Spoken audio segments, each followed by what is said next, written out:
अस्सलाम वालेकुम दोस्तों, कैसे हैं आप सब। उम्मीद करता हूँ आप सब खैरियत से होंगे। मैं हूँ आकिब अज़हर और आज का हमारा टॉपिक है टाइप्स ऑफ सेंटेंसेस के मतलब, यानी कि इंग्लिश के जो सेंटेंसेस हैं उनकी टाइप्स के मतलब हमने पढ़ना है मीनिंग वाइज के हिसाब से।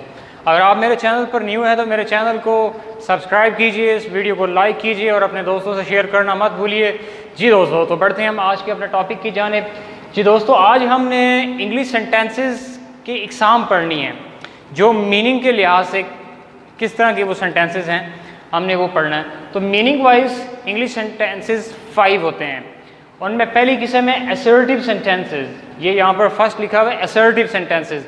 तो असर्टिव सेंटेंसेस का मतलब है खबरिया जुमले, पर रिपोर्ट्स अबाउट समवन समथिंग, यानी कि ऐसे जुमले जो किसी चीज़ या किसी शख्स के बारे में हमें खबर दें, जो किसी शख्स की कोई काम के बारे में खबर दें, उसकी हालत के बारे में खबर दें, किसी भी हैपनिंग के बारे में हमें खबर दें, किसी वाक़े के बारे में हमें खबर दें, उन्हें हम असर्टिव सेंटेंसेस कहते हैं। असर्टिव सेंटेंसेस की दो इकसाम हैं, अफर्मेटिव सेंटेंसेस और नेगेटिव सेंटेंसेस। अफर्मेटिव सेंटेंसेस होते हैं पॉजिटिव सेंटेंसेस और नेगेटिव सेंटेंसेस होते हैं मनफी सेंटेंसेस, ना वाले। अब हमारे पास कुछ एग्जांपल्स दी हुई हैं। ही प्लेज क्रिकेट, वो क्रिकेट खेलता है, तो ये अफर्मेटिव सेंटेंस है, वो क्रिकेट खेलता है। तो ये हमें खबर दे रहा है किसी के बारे में कि किसी एक शख्स के बारे में ये खबर दे रहा है कि वो क्रिकेट खेलने का काम कर रहा है, उसका जो एक्शन है वो क्रिकेट खेलने का है, तो ये हमें वो खबर दे रहा है। He does not play cricket या ही डजेंट प्ले क्रिकेट, तो ये हमें बता रहा है, नेगेशन कर रहा है, नफ़ी कर रहा है उसके काम की, ये वाला जुमला नेगेटिव वाला, कि वो क्रिकेट नहीं खेलता है।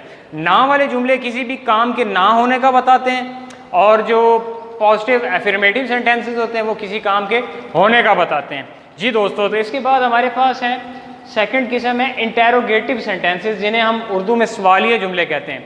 इंटेरोगेट करना यानी सवाल पूछना, अब इसका आस्क अबाउट समवन समथिंग, किसी चीज़ के बारे में पूछना या किसी शख्स के बारे में पूछना, यानी कि आप किसी का तारुफ लें, किसी शख्स के बारे में पूछें, किसी के बारे में आप पूछें, किसी काम के बारे में पूछें, किसी हैपनिंग के बारे में आप पूछते हैं, किसी वाक़े के बारे में पूछते हैं, यानी सवाल करना, आप उसको इंटेरोगेटिव कहते हैं। इंटेरोगेटिव सेंटेंसेस में आ जाएगा इज़ ही टीचिंग इंग्लिश। एक हमारे पास ये जुमला है, क्या वो इंग्लिश पढ़ा रहा है, क्या वो अंग्रेज़ी पढ़ा रहा है। और दूसरा हमारे पास जुमला है हु आर यू, तुम कौन हो। व्हाट इज़ दिस, ये क्या है। जी दोस्तों, तो ये वाला ऊपर वाला सिंगल इंटेरोगेटिव सेंटेंस है और ये वाले निचले दो डबल इंटेरोगेटिव सेंटेंसेस हैं। जी दोस्तों, तो ये तीन हमारे पास सवालिया जुमले दिए हुए हैं जो कि सवाल पूछ रहे हैं, किसी के बारे में पूछ रहे हैं, किसी काम का पूछ रहे हैं। अब हमारे पास तीसरा जुमला है इम्पेरेटिव सेंटेंसेस।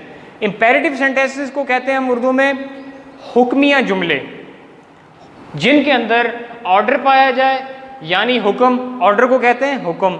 रिक्वेस्ट यानी कि दरख्वास्त, एडवाइस यानी कि आप कोई मशवरा दें या तजवीज़ दें, फॉरबिडिंग का मतलब है मना करना। अब हमारे पास ये दो जुमले दिए हुए हैं, यहाँ पर सॉरी एक जुमला दिया हुआ है come to me at once, फ़ौरन मेरे पास आओ। तो ये ऑर्डर है, यानी जब कोई बड़ा अपने छोटे को कोई काम कहता है तो वो ऑर्डर होता है। जब सीनियर अपने जूनियर को कोई काम करता है, कहता है करने के लिए कुछ कहता है, तो वो ऑर्डर होता है। तो जो रिक्वेस्ट होती है वो जब कोई छोटा बड़े को कहे तो वो रिक्वेस्ट होती है, दरख्वास्त होती है। जैसे यहाँ पर दिया हुआ है प्लीज़ हेल्प मी, मेरी मदद करें, अज़राए करम मेरी मदद करें, तो ये रिक्वेस्ट का जुमला है। जी दोस्तों, इसके बाद हमारे पास है एडवाइस और फॉरबिडिंग वाले जुमले। Work hard so that you may succeed, ये हमारे पास है एडवाइस वाला जुमला। मेहनत करो ताकि तुम कामयाब हो जाओ, मेहनत करो ताकि तुम कामयाब हो जाओ। Work hard so that you may succeed, ये एडवाइस वाला जुमला है। इसके बाद हमारे पास है मना करने वाला जुमला। हम किसी को मना करते हैं कुछ करने से। Do not make a noise, forbid करना, फॉरबिड का मतलब है मना करना। Do not make a noise. जी दोस्तों, इसका मतलब है शोर मत करो। दोस्तों, चार चीज़ें हैं इसके अंदर, ऑर्डर, रिक्वेस्ट, एडवाइस और फॉरबिड। इंपेरेटिव सेंटेंसेस के अंदर हुक्म, दरख्वास्त और नसीहत या मशवरा और मना करना, ये चार चीज़ें दोस्तों इसके अंदर पाई जाती हैं। इंपेरेटिव सेंटेंसेस के बाद आते हैं ऑपरेटिव सेंटेंसेस। ऑपरेटिव सेंटेंसेस को कहते हैं दुआया जुमले, जिनमें हम देखते हैं कि दुआ या बद्दुआ या ख्वाहिश और हसरत पाई जाती है। प्रे को कहते हैं दुआ, कर्ज को कहते हैं बद्दुआ, विश को कहते हैं ख्वाहिश, कर डिज़ायर हसरत। हमारे पास एक कुछ जुमले दिए हुए हैं, may you get first position. अब ये एक शख्स दूसरे को दुआ दे रहा है कि खुदा करे तुम्हारी अव्वल पोजीशन आए, खुदा करे तुम फर्स्ट आओ। तो ये हमारे पास क्या है, ये प्रे है, वो उसके लिए दुआ कर रहे हैं। अब इस तरह हमारे पास एक और जुमला है कर्ज पे, मे यू डाई सून, खुदा करे तुम जल्दी मर जाओ, तुम जल्दी मर जाओ। तो ये उसे मरने के लिए बद्दुआ दे रहा है कि उसको वो मर जाए जल्दी, तो ये उसको बद्दुआ दे रहा है। तो ये है कर्ज का जुमला। इसके बाद हमारे पास दोस्तों जुमला है मे आई विन दिस मैच, ये है ख्वाहिश, खुदा करे मैं ये मैच जीत जाऊं, मे आई विन दिस मैच। तो ये ख्वाहिश का इजहार कर रहा है कि खुदा करे मैं ये मैच जीत जाऊं, तो ये इसमें ख्वाहिश का इजहार है। इसके बाद हमारे पास नीचे एक और जुमला है would that I were a bird, काश के मैं परिंदा होता। तो ये डिज़ायर यानी ये हसरत का इजहार कर रहा है। तो दोस्तों हसरत और ख्वाहिश में ये फ़र्क है कि ख्वाहिश आप पूरी कर सकते हैं, आप मेहनत करके ख्वाहिश पूरी कर सकते हैं, लेकिन हसरत आप मेहनत करके भी पूरी नहीं कर सकते। ये ऐसी ख्वाहिश को कहते हैं जो आपके इख्तियार में नहीं है, जो नामुमकिन हो। तो जैसे कि अब यहाँ पर हमें बता रहा है मे आई विन दिस मैच, तो ये उसके इख्तियार में है, वो मेहनत करके जो है ना मैच जीत सकता है। लेकिन जिस तरह वो कहता है कि would that I were a bird, काश मैं एक परिंदा होता, तो ये किस चीज़ का इजहार है, डिज़ायर, ये हसरत है। तो वो कोई मेहनत करके जो है ना, मैं मेहनत करके परिंदा तो नहीं बन सकता ना, ये इस तरह नामुमकिन है, मेरे इख्तियार में नहीं है। तो ये इसमें फ़र्क है विश और डिज़ायर के अंदर। इसके बाद हमारे पास है एक्सक्लेमेटरी सेंटेंसेस यानी कि इस्तेजाबिया जुमले। तो दोस्तों एक्सक्लेमेटरी सेंटेंसेस का कहते हैं हम, इनमें होता है जॉय खुशी, सौरो गम, और वंडर हैरत हैरानगी। और hurrah I have got a price, ये हमारे पास एक खुशी वाला जुमला है। यानी अगर मैं कोई इनाम हासिल करता हूँ तो मैं खुशी का इजहार करता हूँ और कहता हूँ hurrah I have got a price, तो मैं बेसाख्ता खुशी का इजहार करता हूँ और खुशी में मैं यूँ कहता हूँ। तो ये हमारे पास जुमला हो गया।